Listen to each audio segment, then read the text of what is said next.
Welcome, ladies and gentlemen, boys and girls, soldiers and soldierettes, all across the world. This is Total Health Live this week. I am one of your hosts, Dr. Christopher Vogelmann. Along with me is the nutritionist to the stars, the skinny jeans mistress herself, Monica Klein. Hello, everyone. Always an interesting intro. Thank you, Christopher. Totally off the top of my little head. Yes. Well, it's always a surprise and always good, and entertaining. We missed last week. We missed last week. I did I think 7 or 8 minutes of a different broadcast, and I didn't mean to shortchange you, but I was with my lovely wife and the Tony Robbins Unleash the Power Within, which was a 4-day extravaganza that had us completely exhausted. In fact, I think it took us Monday and Tuesday to recover from that 4-day marathon. You know, I did a 3-day online event in May, and it was totally exhausting. So I hear you. And hopefully now you're much more personally evolved than you were a week ago. I have unleashed the power within. That's the most important thing, to unleash the power within. Not unlike a TV evangelist. So. Your power is your health, isn't it, though? This is our hour of power. I'm plugging in my little old earbuds because the sound is kind of crappy. So interesting. I had dreams about earbuds last. What our first topic is, which I guess is the COVID. Can't hear me. Stuff. I had dreams about earbuds last night. And I don't think you can hear me, but can you hear me now? I can hear you now. It's like an old Verizon commercial. So yeah. So I was just sharing that I had dreams about earbuds last night for some reason. It was so weird. And the first thing I saw on TV, my husband always has the TV on, was someone being interviewed with AirPods. You know, AirPods, yes. Apple AirPods, which I have as well. And I've never seen it in an interview setting. And here you are with your... I've seen them. I've seen them all over the place. In fact, I was just watching another video just a little while ago, a marketing fellow I know, Ray, the video guy, and he was wearing one of those AirPods in his ear so he could monitor the speaking in the broadcast. So yeah, I mean, I wear mine, but I don't wear it during interviews because I don't need to.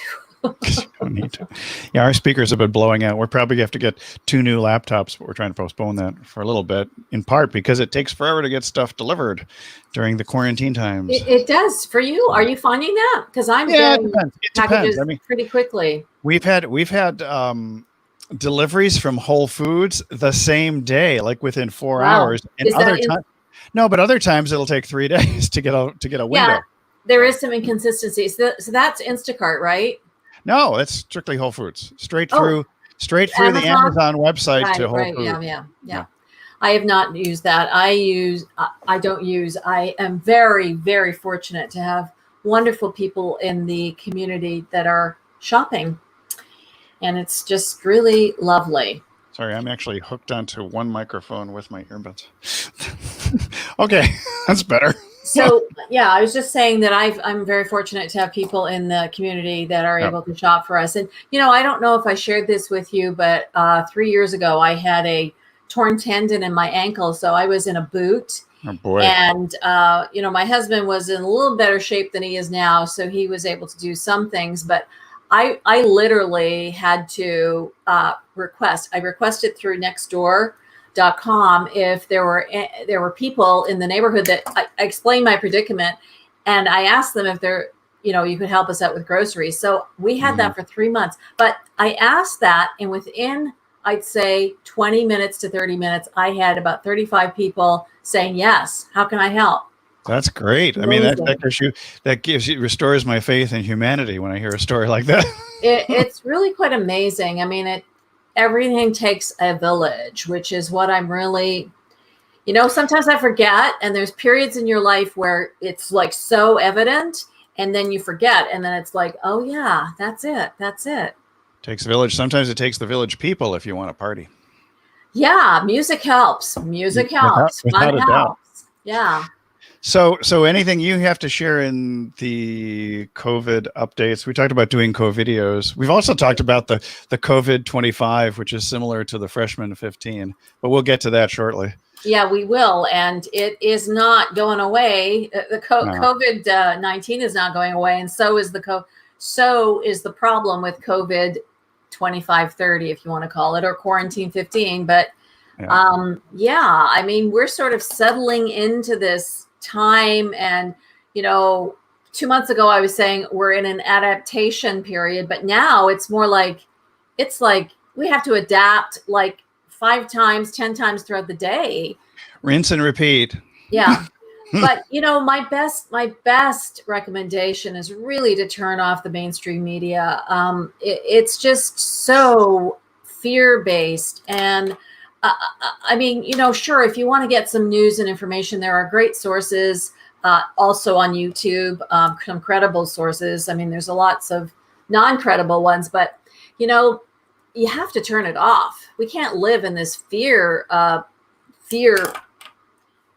space. Well, it's a question of wherever our focus goes, the energy flows, and of course that the repetition of certain thoughts and the re-stimulation of certain emotions in your lizard brain, the amygdala, is going to cause you to be in an emotional uproar despite your best intentions.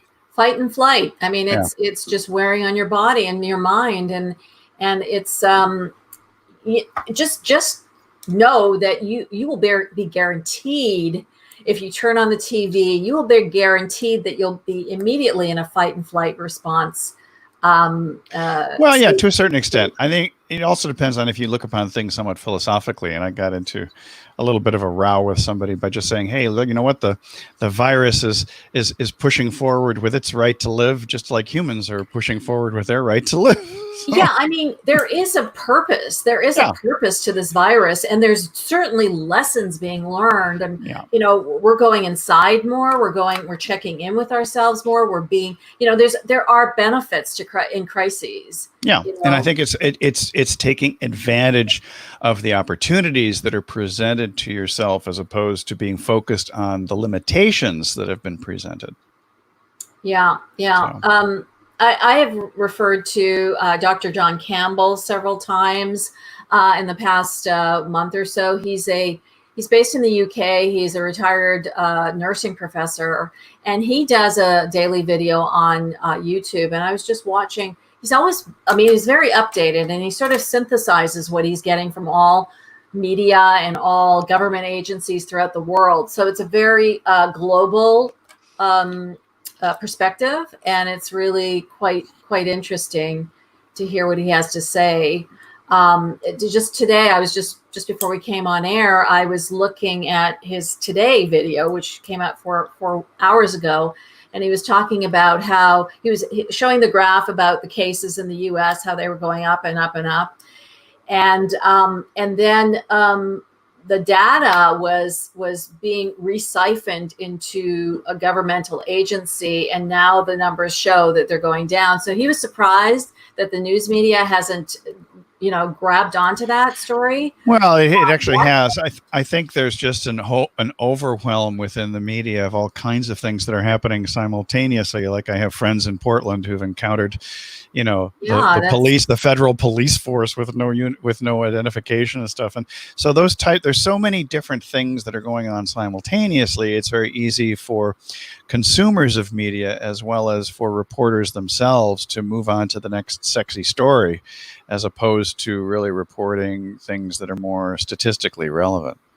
Well, I think they have to do both. I mean, certainly they can't be dropping the ball. I mean, these are important things, and misinformation is, that's a problem. I mean, there are several pandemics going on at the same time, including, there's the virus, there's, misinformation, there's politics, there's all these. There's the weight gain crisis, which is related, and let's talk about that. Yeah. Which is related to how we live. What kind of lifestyle we choose, and are we taking care of ourselves at all? Are we eating well? You've done something interesting. You and this was Maggie? well, both of us have done this, and Maggie, so. Yeah, Maggie is there somewhere in the universe, and so we actually had decided, well, we're going to kind of fight not so much the battle of the bulge, but you just want to kind of stay as active as possible, and I think that it's funny because at the beginning of this whole health crisis, I actually lost weight from March through, I think, April or so, and then there were some stressful circumstances in May that caused, I think, inactivity and caused me to gain some more weight. And so finally, the strategy that we decided. Can I just ask you something? May I interrupt? Yeah. Okay, Yeah. Why do you think you lost that weight in between, like in March? Well, I think in the beginning I was more physically active in March. Oh, I see. I was running around. I was at the walking the beach every day and things like that. And were you doing that before? Oh, yeah. Okay. Yeah, but I think I was doing a little bit more, but also I was staying up later because the opportunity presented itself in March and April to, I could figure out, okay, so, if revenue is down in one coaching business, what are you going to do to increase revenue? So I spent a lot of late nights, a lot of night owl stuff, from the eating style test. But I wasn't eating a lot either. That was interesting. So when I get involved in a particular project, I often will ignore physical sustenance in favor of creativity. And so that was one of the big things that was going on, was I was just like working. And so rather than being a stress eater, I tend to evolve into a stress non-eater. And I have to even sometimes set an alarm to remind myself to eat. And so that was just a little crazy. But then it came finally to the conclusion. We thought, okay, let's see what we can do to achieve not so much losing weight, but achieve our more ideal weight, because nobody wants to lose anything. The subconscious doesn't like losing stuff, but it likes attaining health or achieving greater health. And so the decision that we made was to, go sort of into a mild keto, where we're doing like maybe between 50 to 60 carbs a day max, and get into the healthy metabolic ketosis. What is that for you? What do you mean? Well, basically it was removing. I mean, zero ice cream, for example. Right. Wow, that's a big one. So I've been 1 month ice cream free. I belong to Ice Cream Anonymous now. I didn't realize that you had it all the time. I know you crave it and you love it, but I didn't realize. No, I didn't. I don't have it. No, I didn't have it all the time either. But I did have sandwiches almost every day. So I eliminated all bread. I eliminated all tortillas. Mm-hmm. I eliminated all rice. I eliminated all potatoes. All grains, and all grains went bye-bye. Yeah. And let me ask you this: did you have a number, a ketosis number that you were trying to attain, or you just were following the ketosis kind of just the general guidelines? Because I think when you become obsessed with calories, when you become obsessed with a number of carbs and things like that, I think that just kind of puts you into even a greater degree of stress. And so it's just like, eat this, not this. And I think that's the more logical approach, and combine it with some gentle exercise, because my experience having run a weight loss clinic in Washington, D.C. area was that you really want to change your habits, but not make it such that you feel completely deprived of things.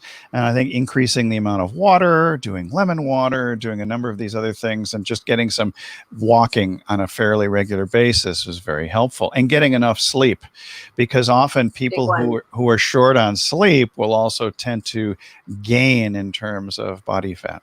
Yeah. I mean, you're under this cortisol onslaught, and you're the evil cascade of cortisol. And then your whole circadian rhythm is completely off, and you're not really replenishing and recharging, and so far so good. I think we have a scale that was based on, it's in kilos, and I've tried to change it to pounds. It won't work. So, getting 2.5. Get 2.2, but because I keep converting all the time with my calculator. You have to. Yeah, right. I do it in my head most of the time, but every once in a while I'm like, I'm just too lazy. I haven't had my coffee yet. Let me compute it and make it into pounds from kilos. Anyway, so I'm at it's averaging about a kilo a week, maybe a little bit less than a kilo. So it's basically 2 to 2.3 2 to 2.3 pounds a week, which is pretty good because that's what I tried to average for my weight loss clients back in DC. It's interesting because, my clients, they usually specifically come for a food change. They want to change something in their diet. So, the book I wrote, it's not the skinny jeans diet, it's the skinny jeans lifestyle. Yeah. So then but they still call it a diet, though. That's what's pretty funny. Yeah, they do. I mean, anything where you're changing your food becomes a diet. Well, actually, anything that is geared to weight loss, of course, is a diet. Right. Doesn't matter if it's healthy eating, doesn't matter anything. But sometimes people are like, I need to change this. Like you just said, you were walking, exercising, changing your diet, changing different foods, going to bed. So sometimes, I have to do this, I have to do that, I have to. And I say, I just had this conversation with someone last week. I mean, all these things she had to do. And I said, pick one. Yeah. Pick one and do it consistently for 3 weeks, and then pick another one. Don't be overwhelmed with, I have to change everything. Some people can do that, but a lot of people can't do that. Oftentimes you change one thing, you can change many things. So I see this live. I was changing. You were changing your life. Well, no, I have these little frames and things, and I forgot to put the branding on. So we have our Total Health logo over that away. So I think it can be overwhelming, and that's a disservice. You want to just pick one thing that you can accomplish, and then you'll feel good about it, and then you can take the next step. Well, and a very good friend of mine who's a nutritionist and runs another weight loss center in the DC area, she would tell me more than once. She says, all I have to do is to eliminate bread from my diet, and I lose 3 pounds like that. Yeah. So. Well, and people, you need to know that not everyone loses weight or does this kind of lifestyle change. Everybody's different. Everyone has a different lifestyle for sure, a different genetic pool, a different preference, what they like, how they like it. This is why I created the eating style test, to give you a kind of a peek into the window of how you are when it comes to food. Yes, like that. I'm peeking. Peekaboo. Peekaboo. It reminds me, one of the things, family and lifestyle traditions also play a role in terms of this. They do. My mother, for example, towards the end of her life, we would go to a restaurant, and she would make the declarative statement. It's like, it wasn't that I want some bread or please pass the bread. It was like, I need bread. And it was just like brot, butterbrot. So she's very, very German. How old was she at that point? About 88 or so, I think. Yeah, I think at that age, have what you want. Oh yeah, no, that wasn't the issue. It's just that she would eat the bread, and then she would forget that she'd eaten bread, and she'd ask for more bread. And before you know it, when the meal came to her, she was wondering why she wasn't hungry, but that was because of a little vascular dementia that had been happening. Well, yeah, I mean. So you're trying to control an 88-year-old's diet so she stays relatively healthy. But, you just can't. I mean, my mother was rushed to the hospital about 3 or 4 weeks ago. She fell. And, my sister is her major caregiver because she's up in Canada. And, it gets frustrating for the caregiver because, like, don't do this, don't do that. You should do this. I mean, it comes to the point where you just need to let go and let them do what they are going to do. I mean, certainly safety is the most important thing, but you can't be 24-hour monitoring. No.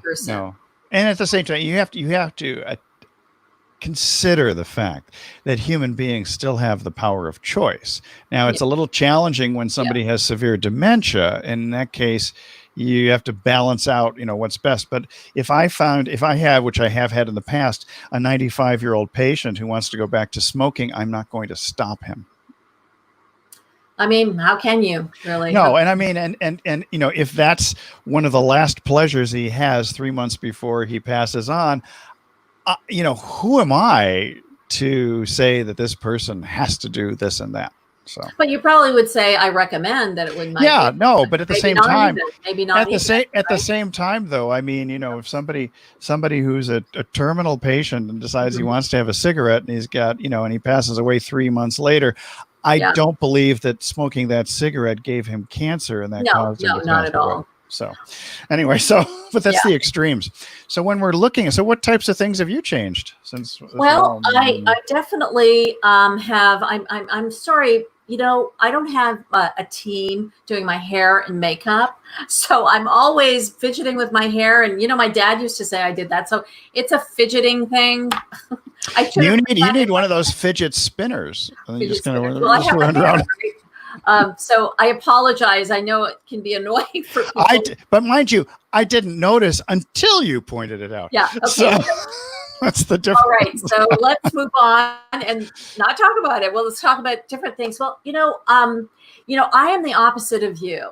You don't eat when you're stressed, and I tend to munch on things when I'm stressed. I don't know where I developed that.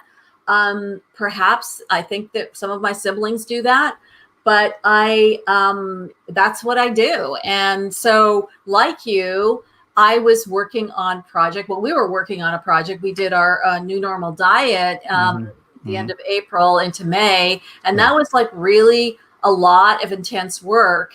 And so, and then to relax at the end of the day, I'd like to have a glass of wine, or a glass of wine usually with my dinner. And I'm not doing that anymore because I don't need to. And it's really an easy thing for me to quit. I mean, it's not something. I forgot that I stopped alcohol. I think I've had it maybe once.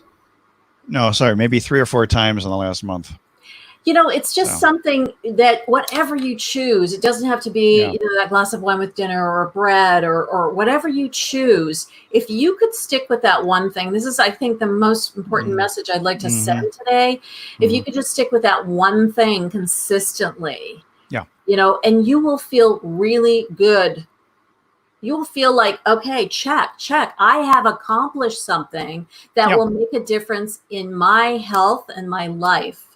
I've accomplished it, and really, really take it in as an accomplishment, because it's really tough to make these changes because our entire culture focuses on, eating a lot, eating, the wrong things and overeating and drinking everything and anything, whether it's alcohol and sodas and, all, I think wine is a little bit more beneficial than sodas, of course, but it's just this consumption culture, and I think it's also an easy thing to do. Yeah, I think we have a tendency to soothe. I mean, it's one of the easiest things to get is to soothe our feelings with food and drink. I mentioned this woman before. I happened to find her on YouTube. Her name is Tara Bracca, and she's a psychologist as well as a Buddhist teacher, I guess. Yeah, a Buddhist teacher, spiritual teacher, and she's in the DC area actually, and I was just also listening to her this morning. I like to listen because she does some meditation visualizations in her talk, but she was talking about the fear and flight, which we just mentioned. And that's one of the things that we do. We overconsume so we don't feel the fear. We don't, because that's the underlying feeling. Oftentimes. Well, and most when you think about it, most of the emotions, the so-called negative emotions that we have stored in our little lizard brains and the amygdala, are pretty much based on avoiding danger. Yeah. And so starvation, overeating is to compensate for the fear of starvation, and they get kind of scrambled a little bit in our brains so that the fear of starvation is also associated with soothing. And then we wind up with these habits that become ingrained. And before you know it, after your first 21 days of quarantine, you've developed a whole new set of habits if you're not careful. So. And how many 21s fit into the last 4 months? I mean, there are a lot of 21-day intervals in the last few months. Yeah, exactly. So, and it takes, with regards to positive thinking about this, it takes I think it's 5 positives to overcome 1 negative. So negatives probably are true. very True. strong and powerful, and they easily, I mean, we're fed it, as we talked about the media, we're fed it on a daily basis, fear and, well, and it's very attractive to us because as organisms on the planet, our brains are wired to avoid danger, which is why rubbernecking at a car accident is so popular, because people want to make sure, hey, I hope that thing doesn't happen to me. And there's an element of excitement too. Yeah, there's an you get a little little adrenaline rush. Yeah, you've got and dopamine and all sorts of things that we're trying to get more dopamine too with more of the pleasure centers of the brain, but definitely.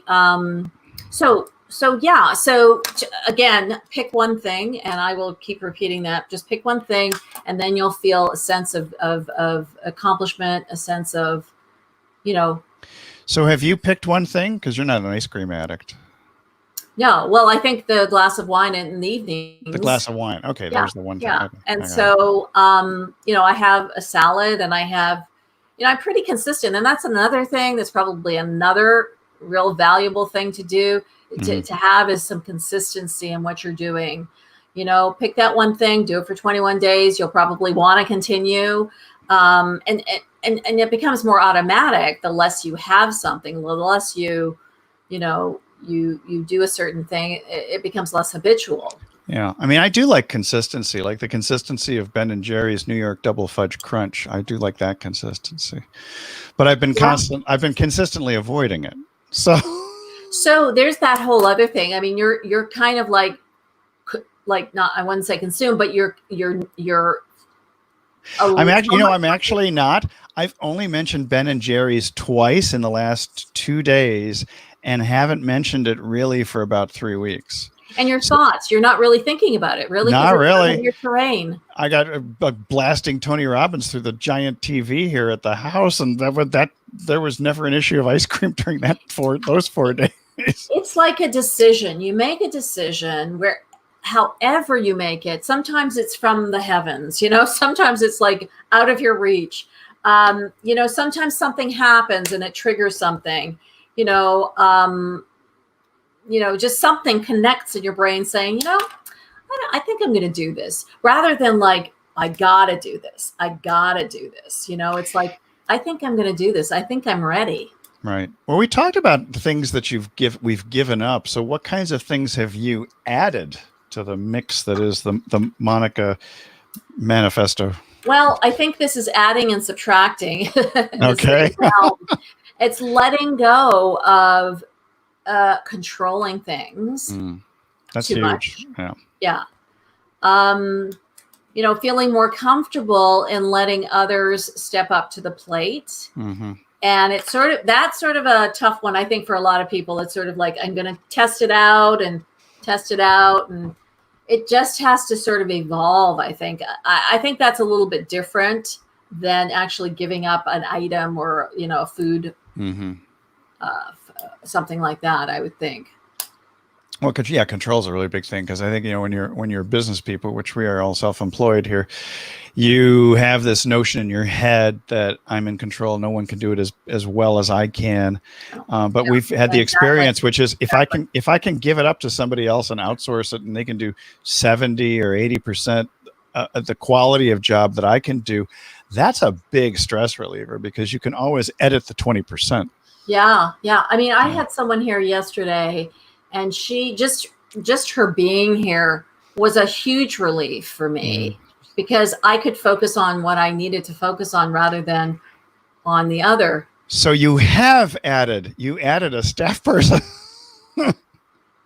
Yes, I did. And so, this comes into the next topic we were going to talk about, was support. And I mean, all of these topics sort of meld into each other, but because we talked about our results, and we talked about something. Sometimes we talk about Ayurvedic and medicine in the past or so, and I guess some people are a little confused by the term, so we just say, I don't know, Indian traditional medicine as opposed to Chinese traditional medicine. Yeah. So, I mean, I just wrote an article about digestion. Now we're talking about digestion, and so I just wrote that article. It went out yesterday, and it was on digestion. And I was talking in the article about specifically how important digestion is.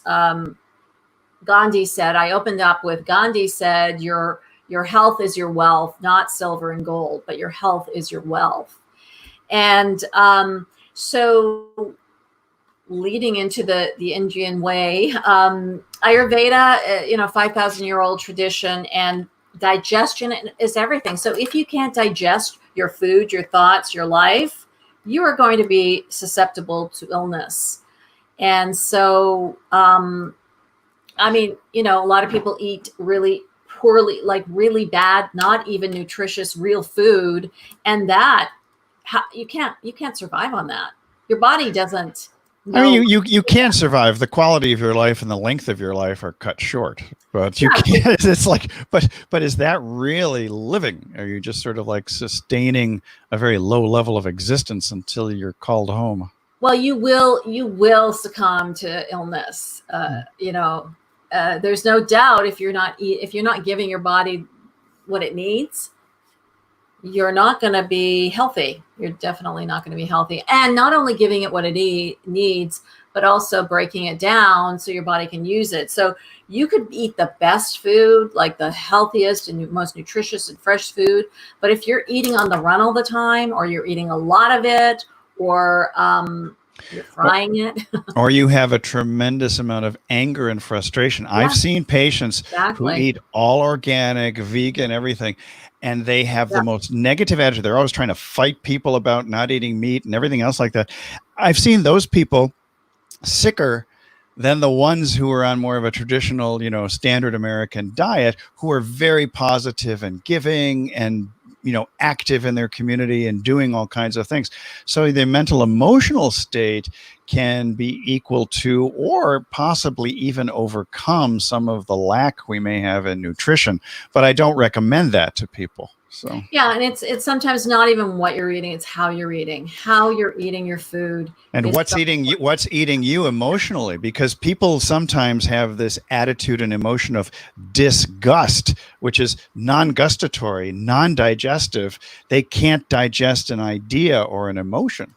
Exactly. I mean, when you think about some of these ancient traditions like Chinese medicine, Indian medicine, ancient healing methods, they're always looking at nothing. Everything is related. Mm-hmm. Nothing is like, oh, you have to work on your nutrition here. And then, exercise is very separate. Your relationships are very separate. And, sleep, that has nothing to do with food. That they're not related. So we need to, one of the reason we're doing this live is to help really hone this message of why it's so important to pay attention and to improve your health, especially right now. I mean, this should be the top of your, I'm certainly ours. It's the top of our, on our list is to keep ourselves healthy.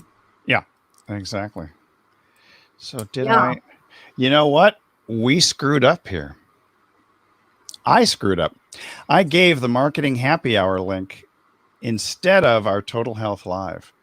So my apologies to all the people who are out there because this actually is going through the wrong place. But we will put this into the Total Health Live group. This is what happens when you do back-to-back broadcasts, and live is often very dangerous. Yes, live can be dangerous. Live can be very dangerous. Look at all the bloopers they have on funny things. So I think and everything. And so with this in mind, I think we're going to wrap this up in a few minutes here, and then I'm going to create a whole new broadcast for the Marketing Happy Hour, which is coming up at the top of the hour. Well, it's going to be a healthy marketing thing. Exactly. Happy hour. And so we should marketing. We're marketing healthy living, right? We're marketing healthy living. Well, it's more about the marketing. This actually goes into live event broadcasters, which is all about marketing and business. So we could talk about the health business. Talk about the health business. Healthy. Stay healthy, or you won't be in business no more. Exactly. Yeah. Well, okay. So that's okay. So doing the the 23rd broadcast is when all hell broke loose, apparently. So just remember, those of you who are doing live broadcasts, check, double check, triple check. And if you're doing back-to-back broadcasts, quintuple check. All so right. until next week for until next week, where we will 24. not be in the live Wrong marketing place. event. We're going to be in the correct place. Exactly. So we'll see what we can do to bring it back. But hey, you got a taste of us, even though you didn't want to. So, I hope you learned something. Regardless, you may have learned something. Give up some things, add some things, and your marketing will go much better than your what ours business is. Will be healthier. Exactly. Bye for now. Bye. Come to Total Health Live sometime if you want to get more information on that. Over. Come on over and learn how to be healthy while you become wealthy. All right. Bye.